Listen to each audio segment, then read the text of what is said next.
Hello and welcome to Time with Pastor Otabil, our interactive discussion program that throws the light of Scripture on the salient issues of life. My name is Albert Okran, welcoming you on behalf of Dr. and Mrs. Otabil. In the past couple of weeks, we've looked at the African Church, and it's getting very interesting as we go. And I am honored to welcome, leading the discussion today, Pastor Mensa Otabil. Pastor Otabil, thank you so much for these interactions. Thank you. There is great expectation for today's topic. All right, we'll see how it goes. Let me welcome Pastor Eric Hermeku of ICGC Open Heavens. Pastor Eric, good to see you. Thank you very much, Reverend Albert. And then Pastor Priscilla Nana Nketia, ICGC Eagles Temple. Pastor Priscilla, good to see you. Thank you, Pastor Albert. Wonderful. Doc, we would like to zero in today on pastors or church leadership and start with succession planning. So in the next decade or two, plus or minus, many of the biggest African charismatic churches will experience their first leadership transition from the founders. How ready is the African charismatic church for a seamless transition or continuity? And what should be the big factors in this discussion about relevance beyond one generation? I think church transition has always been one of those things people feel a bit nervous about. And it didn't start from today. I mean, from the early church, from the transition from the original apostles of Christ to the disciples of the apostles, people were not sure how Christianity would fare. If you even look at the leadership of Israel, from the generation that had been in the wilderness for 40 years with Moses and Joshua, who transitioned into the promised land. After that generation passes, people are nervous as to how transition and succession would be. And so I can imagine that people would be concerned about how churches would transition. This is the first time for most people to, in their lifetime, see a formation of a church. Most times, churches will be in existence before you are born. And so we didn't see the days of Wesley, of Luther, of Calvin, of course, not of some of the earlier church leaders. So we just can't figure out how these very prominent characters would transition their churches. I think they will do well. I think that as has been with the nature of the church, it will go through and it will come out well. You think we are ready? Well, ready or not, it will happen and it will work out. It will work out. For churches listening to you today, what should be some of the considerations that they should have in mind? Will it be structure? Will it be personnel? Will it be systems?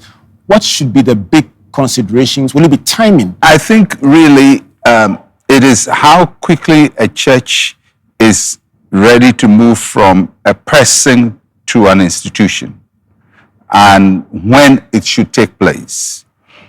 Some wait till after the founder and then the institution kicks in. And some, whilst the founder is there, the concept of transition from personal decision-making to a systemic decision-making, that means that you have groups in the church that take over some of the responsibilities that are normally handled by just one person and his preferences or her preferences. So I think it's important that the process of transiting from a person to an institution starts intentionally and deliberately. And more the leader begins to take his hands or her hands off and allow things to grow in a more inclusive and collegial manner. I like the word deliberate. It seems to be a very important word in this discussion. Yes, it is. So you said last week you entreated church leaders to invest in a stronger generation of pastors. And you raise success factors like adequate theological training, a thorough knowledge of church history, of contemporary ministry, and so on. What happens when a church does not have these foundations? It takes a while to build them up and has reached the time of transitioning. Yeah, many times when we think about transition, we're thinking of an individual handing over power. But transition goes beyond an individual handing over power to even philosophical transition, ministry concept transition. A founding transition is very different from an establishing and a building transition. The mindsets are very different. So part of the transition that has to take place is for a founder, so to speak, to realize that what was required to found the church may not necessarily be what is required to settle the church and make it grow. And I think that's where training comes in. God has a way of making his grace abound in our weaknesses. And you see that a lot in the beginnings of church movements. You would find God will pick somebody who probably has never been to school, but is divinely graced in a tremendous way. And God gives them compensatory gifts, as I call them, that where they are absent in knowledge, God gives them probably a word of knowledge. So they become prophetic, but they are really not educated. Now, sometimes we are then tempted to think that because this is how they've operated, this is how it should be. And we forget that it is God's compensation for a lack that the person has. And that at a certain point, we have to regularize the system, especially when it goes to the second and third generation. And that is why I feel that the raising of succeeding generations is very different from the raising of a founding generation. The training is very different because you are moving from more an informal system to a more formal system. Of course, when most church leaders stay in office still, they can't function any longer. And the people are okay with it because he's the one they know and they still want him to be there forever. But the next generation is not going to have the same luxury. They would have term limits and they'll be voted in power or voted out of power and so on. So we have to then shift the mindset to preparing people for that level of transition. Doc, in biblical times and contemporary times, we have seen example of successful transitions where leaders and pastors transfer to their children. We have had the success of Aaron to Eliza, and in contemporary times, John Austin to Joel Austin. But in the case of Samuel and also Eli, their children didn't do very well. So if they are going to be transition for pastors to their children, how do they groom their children, and what does it take for them to get it right? It's a very dicey situation because sometimes we compare wrongly. Because the priesthood of the Old Testament was hereditary. There was the Levitical tribe and then the priesthood family, the Aaronic family. So if you were in that family, you were going to be a priest under the Old Testament, and you'll be trained that way. And we have to also understand that much of the transitions and at that time were all based on the system of apprenticeship. So a son apprentices the father and takes on his trade. And it didn't only happen in the sacred order. It happened in everything else. In carpentry, the son will take over the father as a carpenter. the fisherman's son will take over, because there was a certain predictability that you didn't change your profession. So if you were a carpenter, it's carpenter transgenerationally. If you're a fisherman, fisherman transgenerationally, and so on. But so we cannot lift that system into today. First, from the New Testamental concept, where the priesthood is no longer hereditary. And it's not one that is passed on from a parent to the child. So to use the Old Testament system, I think would be a misjudging of the situation. But the question we should then ask is it possible for biological children to be in a succession plan for an organization? All things are possible. I don't like predictability that it should be.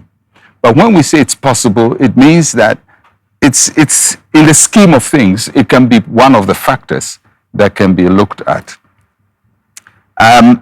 We should also be able to understand the mindset of the church, especially from the one person or one local church arrangement and a denomination. They're two different things. So you cited the example of Joel Osteen. That's one church. But if his father had 100 churches, that would be a totally different arrangement from what would have persisted if he had only one church. Doc, you open a very, very interesting dynamic with this break separating a local church from a denomination. Help us to appreciate the difference in the dynamic and how it will play out in terms of the quality of person or the level of preparation required for leadership in that kind of dynamic.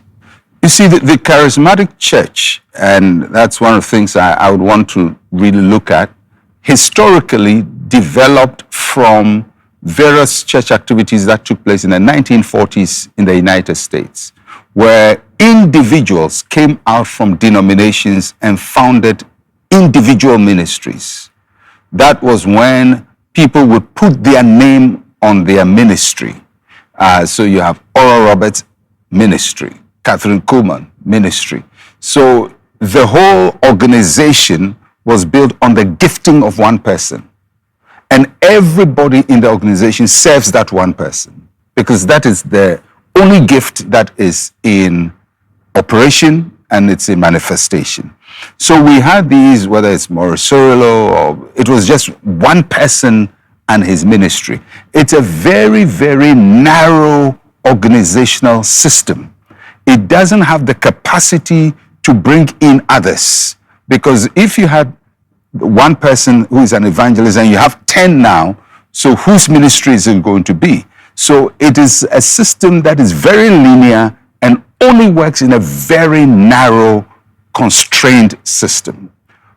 Unfortunately, that system that regulated ministries, whether it's an evangelistic ministry or a healing ministry, now transitioned into a church.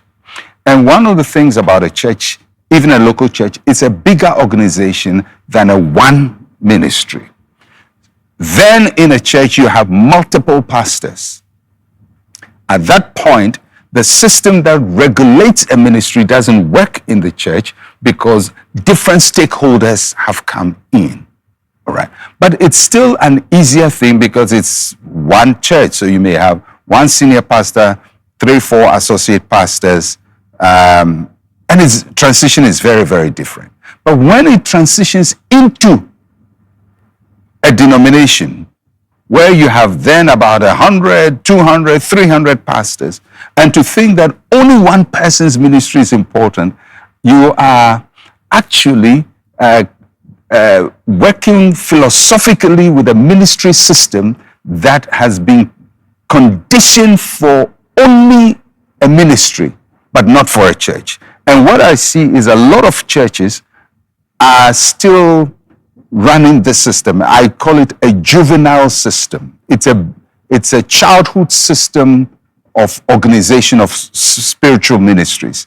It happened years ago for people to just run one ministry. It is not suited for a denomination, and neither is it suited even for a local church.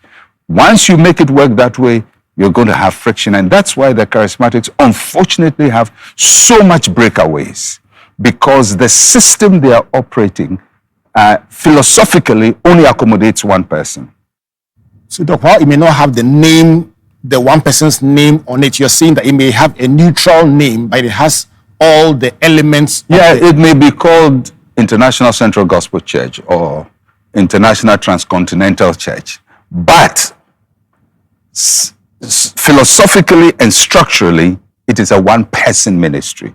Decision-making is centralized in one person, his or her preferences. That's always what happens. Whereas if you want to build a church, then you have to broaden the base so that other people find their space to operate within that church. I think the distinction you are drawing is very critical, where we are just looking at a personality, and then we are looking at a church. That's a denomination, many branches. It brings me to a question George Abedu is asking from La. He says he knows that you're a generational thinker and have a succession plan for ICGC. So can you share with us how ICGC will look like in your absence? I mean, nobody knows what anything would look like in their absence. What you try to do is to move from a personality to a system. So anybody who is in the ICGC system, especially the pastors, know that it is generally a committee-run organization. So we have various committees for almost everything that happens, and the committees meet and they deliberate and they come up with policies and so on. And everything goes through a system instead of a person dictating what needs to be done. So that is transition. So it is devolution of decision making from one person to probably 400 people who are in various groups and committees denomination-wide are making these decisions, whether it has to do with licensing of pastors or ordination, training, everything. Everything is broadly discussed and implemented. Right. So this is time with Pastor Otabil. We're having a discussion about the African church, and we are looking at succession planning. We'll go for a brief break. When we come back, we will shift our attention to the very beginnings, the calling of pastors, selection of pastors. If you have a pastor friend, somebody you love and appreciate, who's not listening to this broadcast, find them somewhere, text them, WhatsApp them, or invite your friends and loved ones to join us in this important discussion. Please don't go away.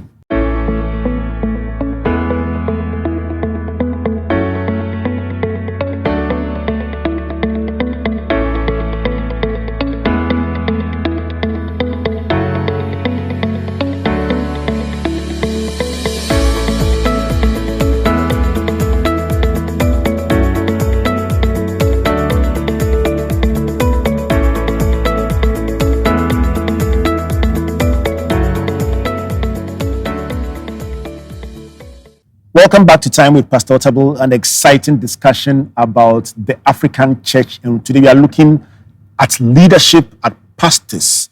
Doc, many pastors and founders in your generation started ministry at a very, very young age. And it's very heartwarming to look around at the number of general overseers in their mid or early 60s, suggesting that they all started at a particular time. How do we replicate that level of success at a time when it would seem that a pastor who is in his mid-20s is considered too young to think big or dream big? I don't know who considers a pastor in their 20s too young to dream big and think big.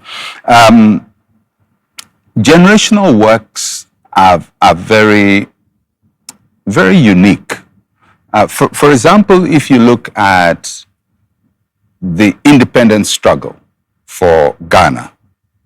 And as I said, I always try to look at the bigger picture. And for Africa, if you look at the ages of the people who were in the struggle, some of the leaders were in their 30s, fighting for their nations to be free.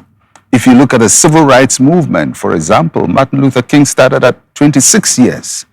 And currently, a 26-year African-American would struggle to become such a major national leader. But in a space of emptiness where there is nothing, and nothing has occurred, a young person, even 23, 21, can become a major world leader or major thought leader, major influencer. But after systems have been built, then the process of climbing to the top becomes a bit longer. And that is what it is. When there were no churches like ours, a 23-year-old, 22-year-old could start. But after those have come, if you're 23 years old, your process to the top now is longer, and you have to climb longer to get to the top. And so although potentially you could do what was done maybe 40 years ago by people your age, but because of the structure and the system they have created, getting to the top becomes a bit tougher, So that's how it works out. It would seem that in the legal fraternity, for instance, before you become a Supreme Court judge, you will probably be close to your retirement. From what you just described, isn't the church running the likelihood that, I wouldn't say the risk, the likelihood that for people to get to the place that we are describing, the decision-making level, at the very highest level, they probably will be ending up around the time when they are at the twilight of their careers? Yeah, well, maybe. But you see, when we started, we didn't start by overseeing 1,000 churches. We started in a classroom.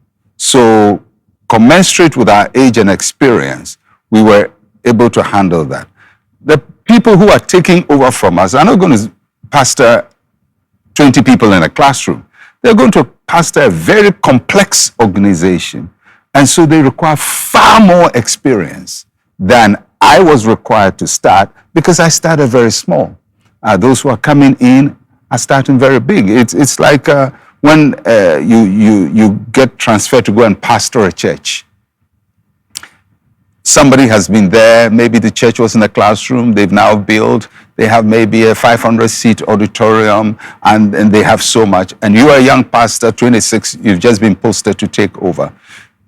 Yes, your age qualifies you to be a pastor, but you also realize that experientially, you lag behind, because you go and meet people who are older than you, more practical sense than you, they've been married longer than you've been alive. Whereas the same 26-year-old, if you went to start a fresh church, he will find his capacity very appropriate for what he's doing. If he's taking over an already established church, so much will be required from him. And he has to note that he's taking over something way bigger than his capacity at that time. Very interesting, Doc. Yeah, it seems as if young people will have to learn a lot also about the sacrifices that leaders ahead of them have made. That is part of it. But you see, the knowledge I have now and running ICGC, if somebody is taking over from, must have the knowledge I have now. Now, let's say I took 40 years to acquire my knowledge now. That person has to find the shortest possible way to get this knowledge and be able to run as complex an organization as I'm running now. And that is why you have to, and one way to shorten the learning curve is to formalize the learning. So if he's going to do, let's say somebody starts and still seminary training at age 18, goes to do 6 years, gets his master's degree. That takes him to about 24, 25. He does another 5 years, gets a PhD, he's 30. By that time, theologically, conceptually, he's acquired a lot more to be able to lead, even from a theological point of view. Whereas I had to take so long to get it, he can take a far shorter time to get it. It looks as if the first generation charismatic leaders sacrificed formal education to be able to respond to the call. And then you have young people who want to abandon the education because they have fire in their bones. Because people see leading a church only from a singular point of view, preaching. But about 90 or more % of what I do is not preaching.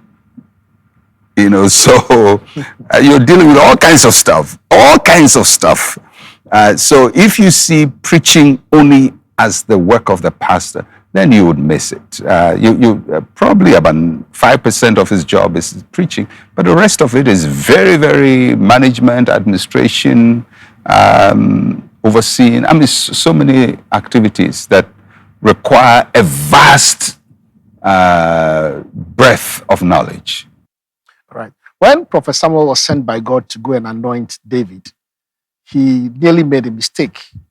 So what are the attributes, skills, and competencies that a young pastor should have, or a leader should have, to be able to identify somebody coming up? And what are the warning signs that must be avoided?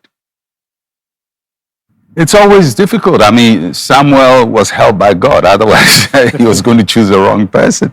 So that tells you that the first impulse at whom you think has potential could actually be very wrong. Usually, people prove themselves. You could identify potential, but you have to then put the potential in the fire.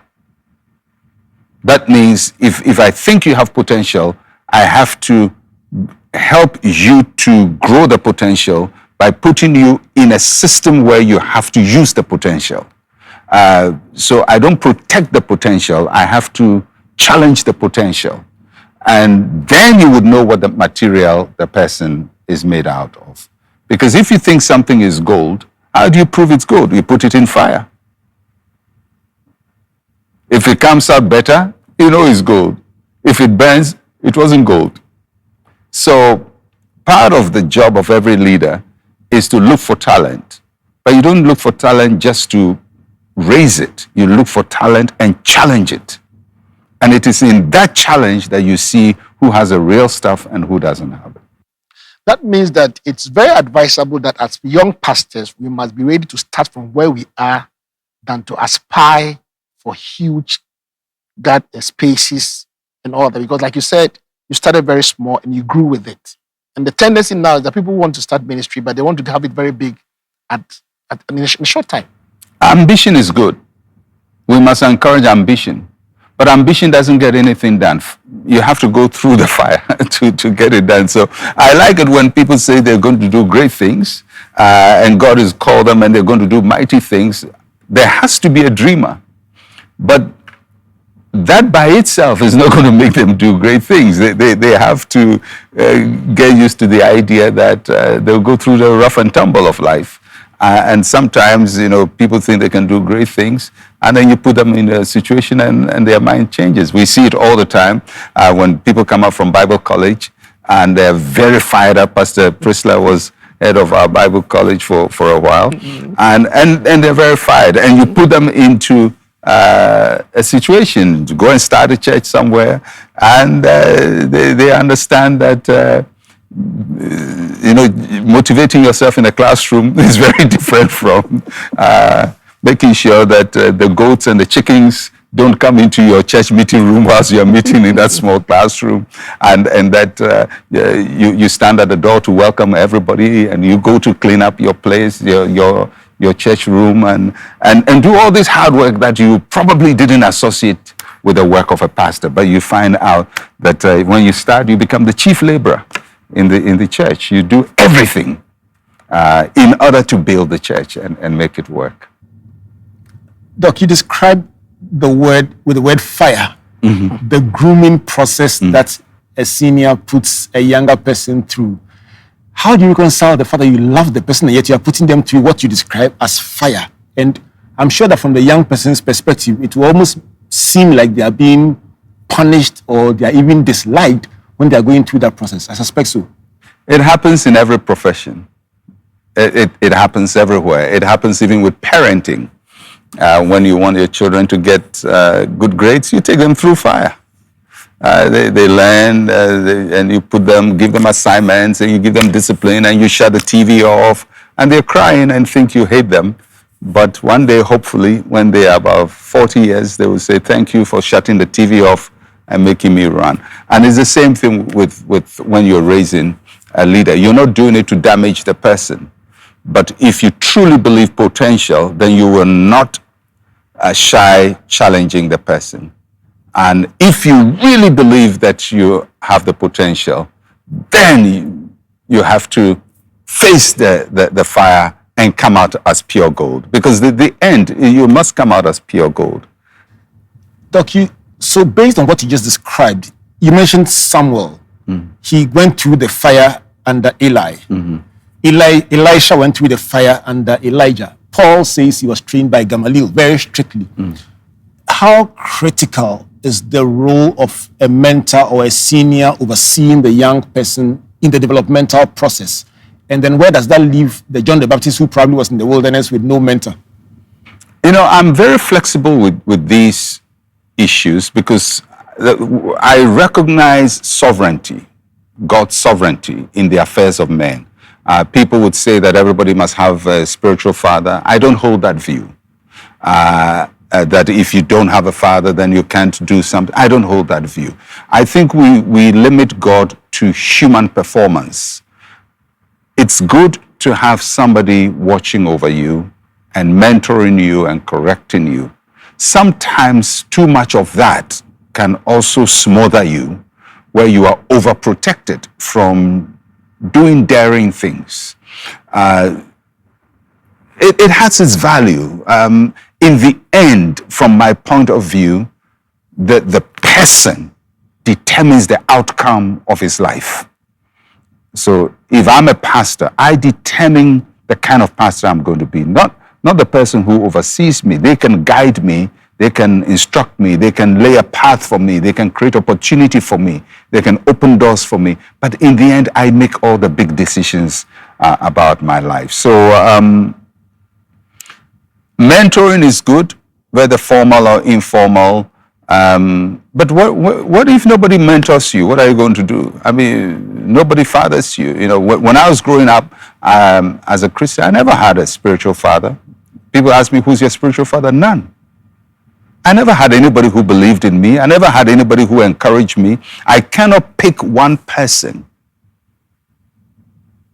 from my ministry formation who I'd say believed in me and thought I would become something useful. I can't pick one person. Did it stop me? No. So sometimes you're going to be in a situation where nobody really encourages you. You encourage yourself in the Lord. Nobody teaches you, teach yourself. Nobody helps you, help yourself. So, but should you get somebody, I mean, for example, if you're a pastor and you are in a church like ICGC, you're going to have tons of trainers and mentors. You go through a formal training. The system itself protects you, gives you resources, gives you tools to learn with and to practice with, and so much. Yes, and it's all good. But granting you are in ICGC and you were posted to a far-off place and your area supervisor is miles away from you, and let's say the area supervisor doesn't really like you, which happens. What are you going to do? Cry and say, why have they posted me to the place? You just see the best way to make it work. So I don't like overvaluing these things about spiritual fathers and mentors and all of that. They're good if they are there, but if they are not there, God is our Father, the Holy Spirit is our teacher. Trust Him and move on. Okay, I mean, practical way of looking at these things that is so amazing. Thank you, Mr. President. Now, can we look at more structured training? You founded Daniel Institute to deliberately train young Christian professionals with strong values to hold responsible positions in society and in the church. How important is this approach for the African church? It's important, and the training should be very rigorous. I feel we shouldn't give people shabby training.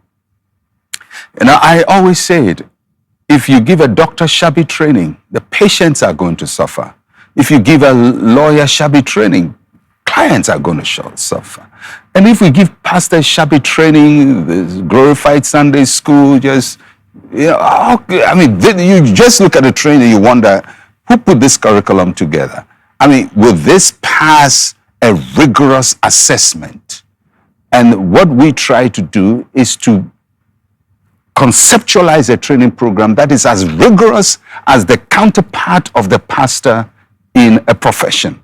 So what is rigorous for a brain surgeon to get his qualification should be what you are putting into your pastors to become top-class pastors wherever they are. So we shouldn't cheapen training at all. It's going to be hard, it's going to be rigorous, it's going to be mentally challenging, spiritually challenging, but in the end, it equips the pastor to be excellent and to be effective, because we handle human lives and we have to be adept at doing that. Right. Paul writing to Timothy in 2 Timothy chapter 3, verse 1 to 2 to 12, he listed a couple of things. A bishop should be blameless, husband of one wife, or and all those things. Are these things provided for the people to be self-regulatory, or it is a marking scheme for pastors? I think it's both. I think it's a way by which we can assess ourselves. But also, if you belong to a church denomination, then it becomes basis for assessment. So yes, it works that way.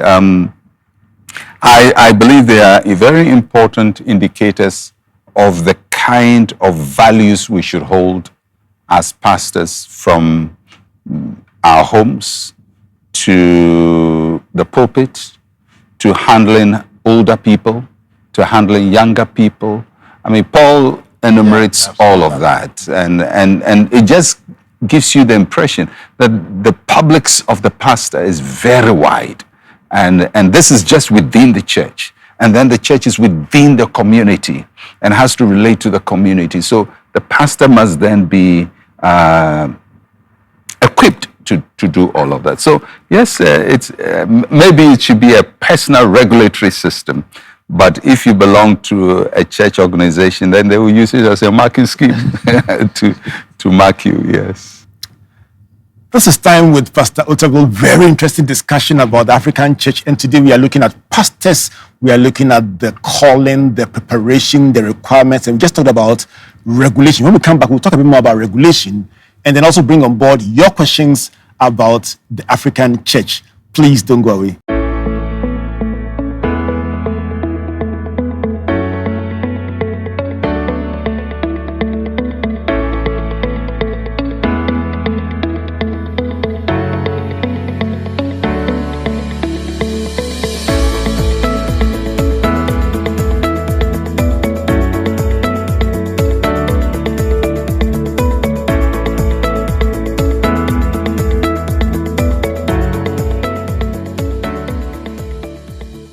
Welcome back to Time with Pastor Otabil, an enthralling discussion about the African church.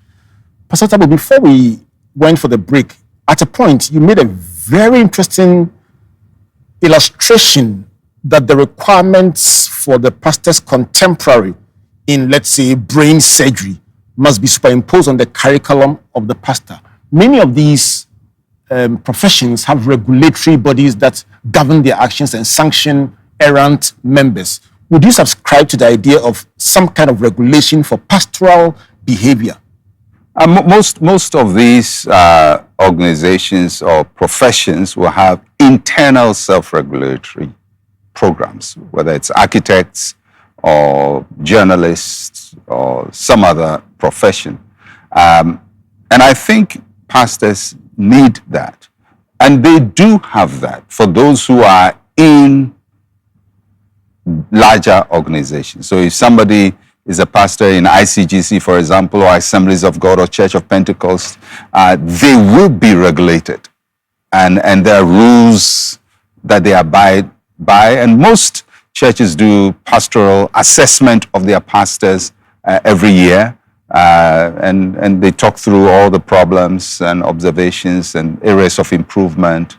And of course, if something is done that is ethically wrong within the fraternity, it will be brought to the attention of the person. So in individual denominations, I'm sure if in the Methodist Church, Presbyterian Church, these things will go on.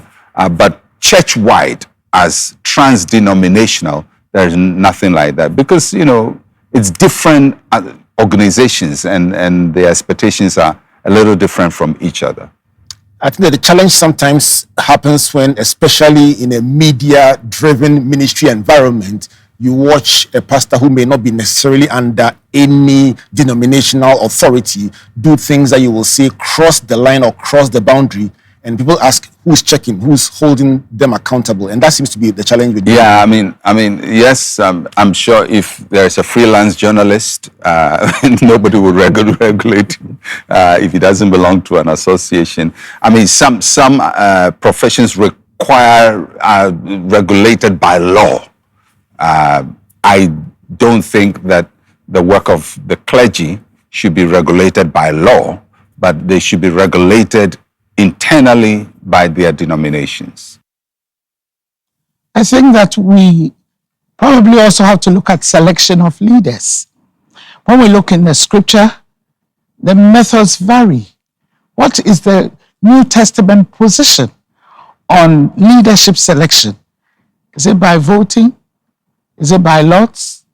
Is it by consensus? Is it by dropping a mantle? Or is it by inheritance? I think every organization has to determine its processes.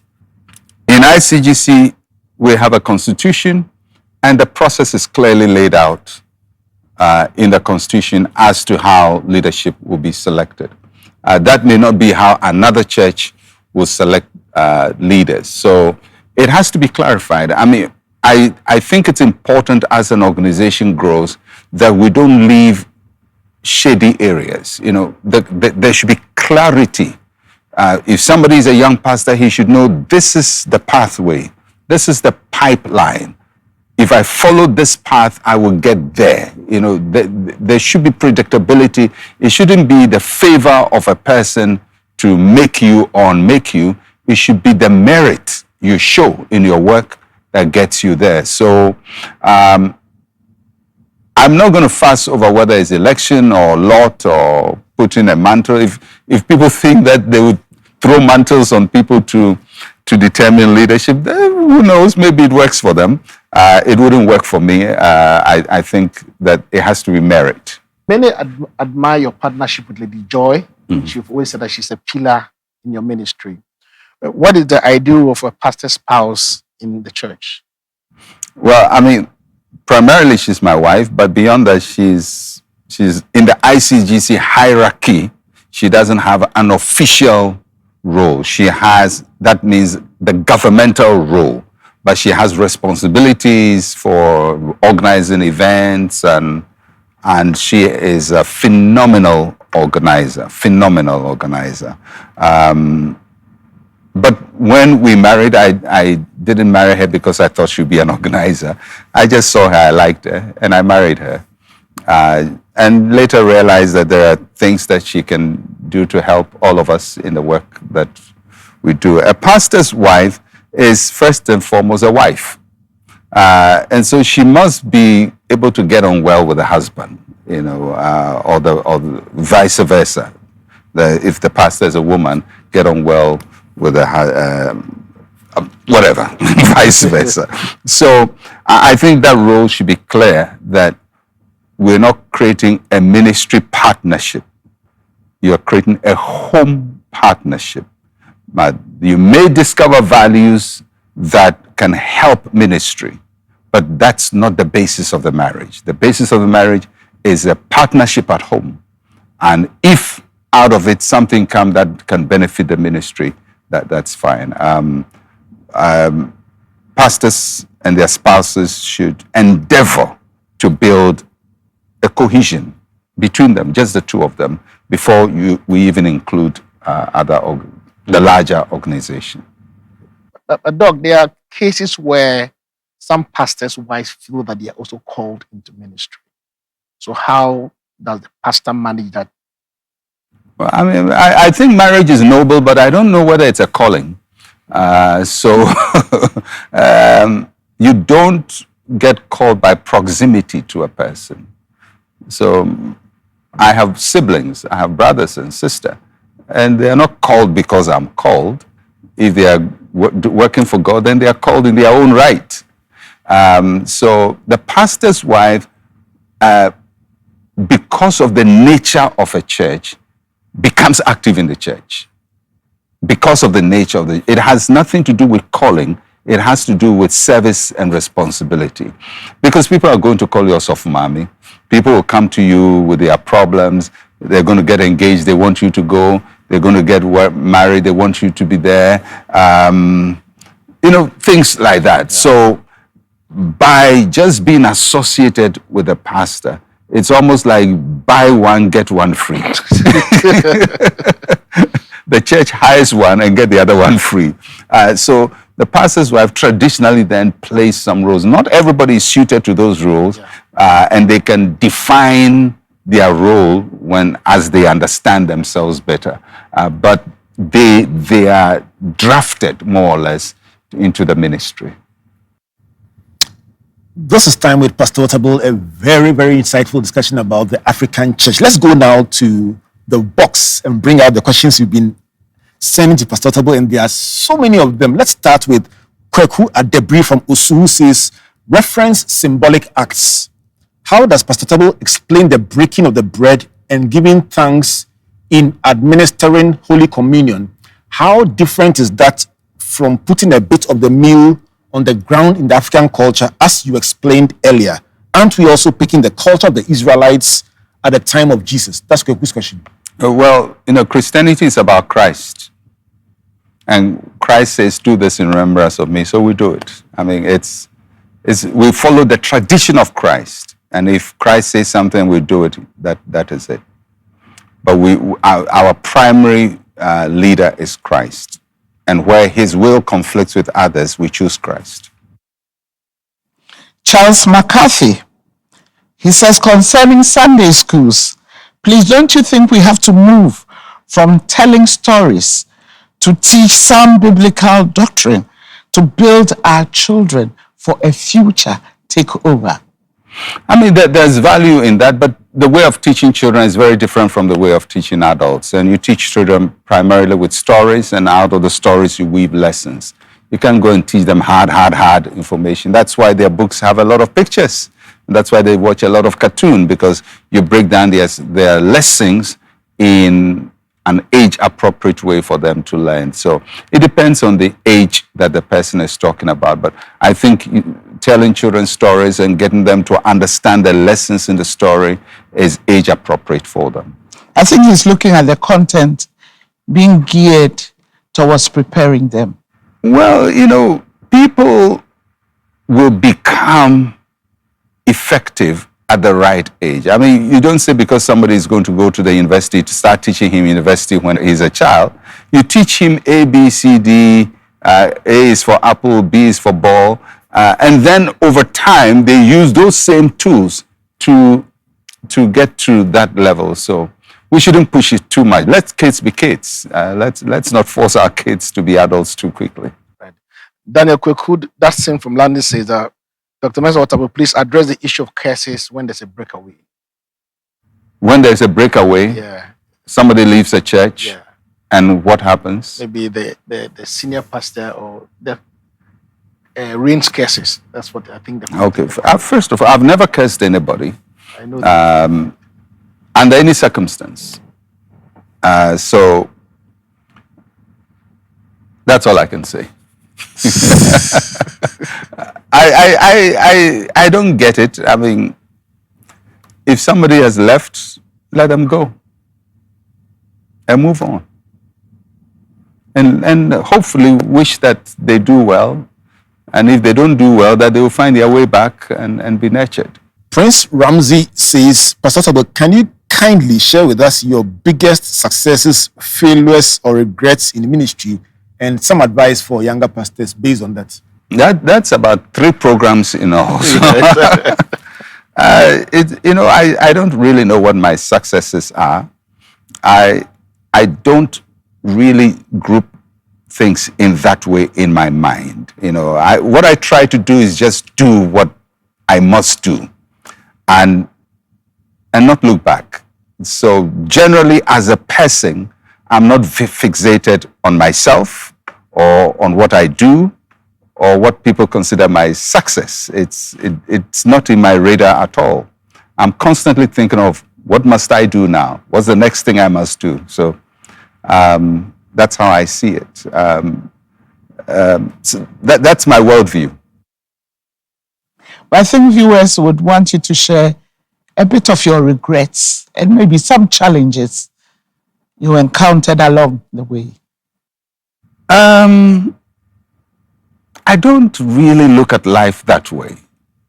I don't look at life in challenges. I just face whatever comes my way and move on.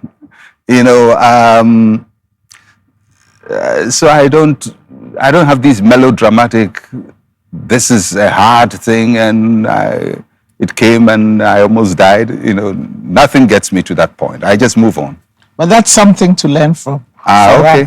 All right. So that maybe we can have a program to look at that. But I think you need strong mental focus in life and stop being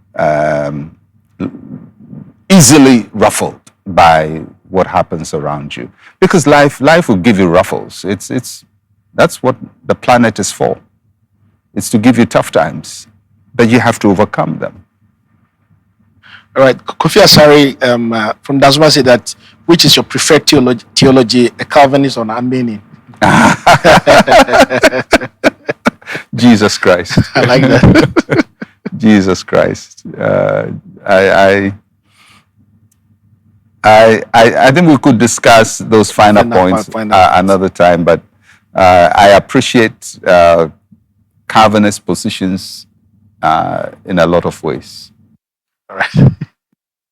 Pastor President, let me give you the last question for today. Okay. So Edmond Agbesi from Sugar Copy says, Dr. Otabil, how can the African churches be cleansed from these idol-associated acts? I want to read it so I don't miss one. Okay. Very interesting. Like consultation fees, using of tokens like handkerchiefs, anointing oil, holy water, and praying at a particular altar by invocation, etc. We must go back to Jesus. Trust in his name. Follow him. Follow his teachings. And do the best to make Christ manifest in our lives. I appreciate why people do that. I understand, because they're trying to connect people to what they are familiar with. And they know that if you give the African nothing, then they can't exercise faith. So you have to give them something, a token to believe in. But that also keeps them at a very rudimentary level of their spirituality, and they never grow. So we have to wean people off these placeholders and begin to exercise our faith in Christ more robustly. Taking us to a higher level of our thinking in terms of these issues that we have discussed. So permit me to give you a bonus question from South Africa. Yes. From Motheo, who says, why are African pastors so obsessed with power and honor? I've witnessed it time and time again where there's a blurred line between idolatry and honor between pastors and their congregations. Talk to me, please. I don't know whether it's African pastors.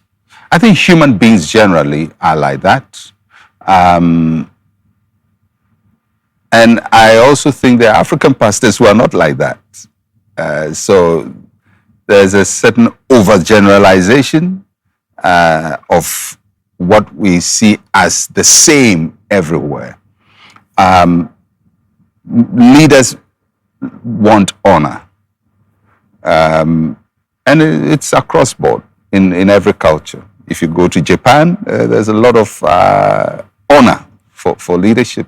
Go to China, Asian countries, go to Middle Eastern countries, there's a lot of honor for leadership. You go to South America, the only place where you see this honor being diminished is current Europe. And I say current Europe because that's not how Europe has always been. So it's a certain human response to people that we see are in positions of power or leadership. I think we can also become obsessed with it, where its trappings become the most visible marks of our leadership. And I think if that your leadership is just marked by that, then we need to revise our approach to leadership.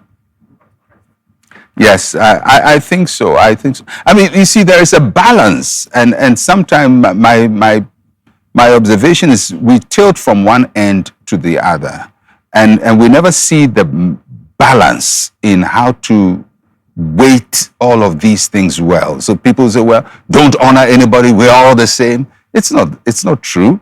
And then somebody says, I'm the man of God and I'm the only one you honor, you know. And so you find two extremes, and it looks like human beings like polemics.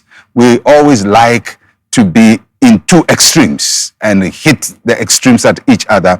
And we don't know how to marry the different poles and get a more concise, more rounded, a more developed approach to what we are doing. So my hope in what I'm doing is try to get people to move from the polemics to start thinking that it's not always about the extremes, that there is a way in which we can navigate our path sensibly on all levels, as pastors and as individuals.